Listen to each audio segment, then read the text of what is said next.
Pernah nggak sih kalian lihat iklan game mobile yang kayak gini?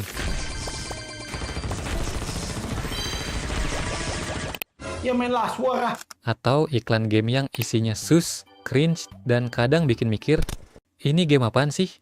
Kok laku? Industri game telah berkembang pesat di abad ke-21 ini.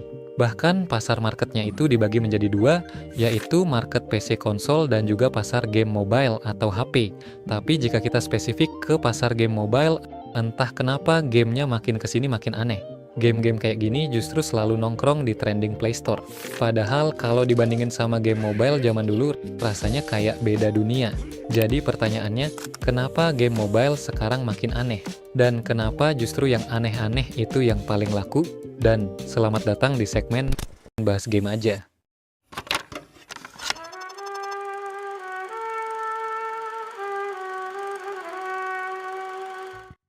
Kalau kita mundur ke belakang, game mobile dulu itu simple tapi niat.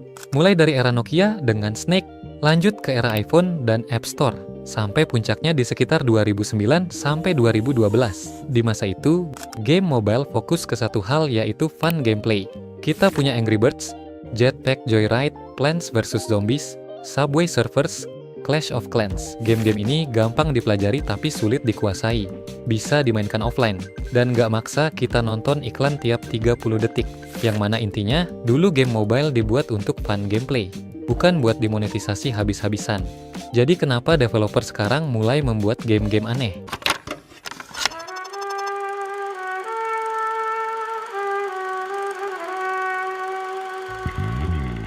Jadi, apa sebenarnya yang membuat game-game ini rusak?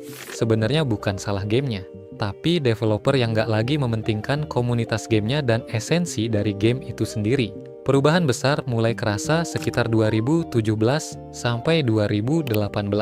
Disinilah game online kompetitif masuk ke mobile. Cross-platform jadi tren gacha dan live service mulai mendominasi. Sejak saat itu, fokus developer perlahan berubah. Yang mereka pentingkan hanyalah penghasilan, uang, keuntungan, dan cuan lagi. Dan di era inilah lahir satu genre baru yang sekarang mendominasi Play Store, yaitu hyper casual game. Gameplay super sederhana yang bisa dimainkan satu tangan, nggak perlu mikir, dan biasanya penuh iklan. Masalahnya, banyak game ini sengaja dibuat jelek dan menjengkelkan. Kenapa? Karena orang kesel akan penasaran, kemudian download, lalu nonton iklan. Dan terbukti, cara itu berhasil mencuri perhatian player game mobile. Dan biasanya untuk mendapatkan perhatian, developer-developer malas ini tinggal membuat game dengan marketing yang berbau 18+ atau SUS, dan juga dengan menambahkan unsur-unsur atau hal-hal yang lagi viral di internet. Entah itu dari iklan-iklan cringe-nya ataupun dari brandingnya seperti logo dan preview gamenya di App Store ataupun Play Store. Tentu saja dengan marketing-marketing yang clickbait itulah, bocah-bocah baru puber pasti bakal penasaran sama gamenya.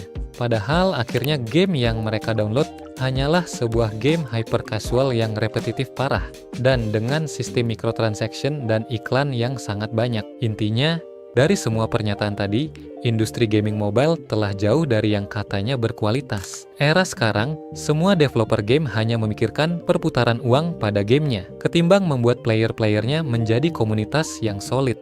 Game mobile di era sekarang hanyalah game online kompetitif yang rumit dengan sistem microtransaction-nya yang bejibun, game-game gacha yang bikin playernya jadi kecanduan judi tanpa sadar, dan game-game hyper casual yang repetitif dan juga cringe. Jadi, apakah menurut kalian game-game di HP bisa lebih berkualitas seperti dulu lagi? Silahkan kasih pendapat.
Terima kasih telah menonton video ini. Gimana? Apakah kalian termasuk orang-orang yang suka dengan game-game aneh ini? Silahkan komen aja. Intinya gue di sini cuma mau menyampaikan keresahan gue yang melihat game-game di zaman sekarang itu isinya game nggak jelas semua. Karena game-game itu kelihatan banget kalau dibuat hanya untuk mencari uang doang. Tapi ironisnya, entah kenapa gamenya tetap laku-laku aja. Jadi kira-kira game apa lagi yang bisa gue bahas di segmen ini?